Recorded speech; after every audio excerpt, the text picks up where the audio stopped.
Yes. Hindi niyo po alam na nung lumaki pa ako talagang si tatay may kasama ko. Iba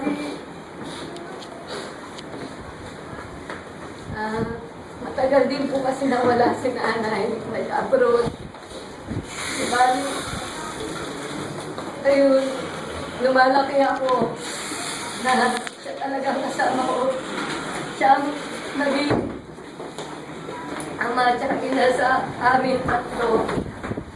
Although na, ayun, si nanay, ayun, talagang nagtrabaho siya rin para kami makatapos. Pero nung time na nakatapos na ako yung gusto, ayun, sabi ko kay nanay, huwag nang umalis.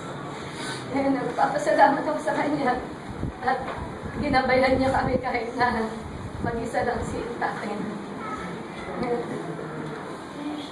Masakit para sa amin, pero talagang ganun ang buhay. Iiwanan tayo. Ayun, papasalamat lang po.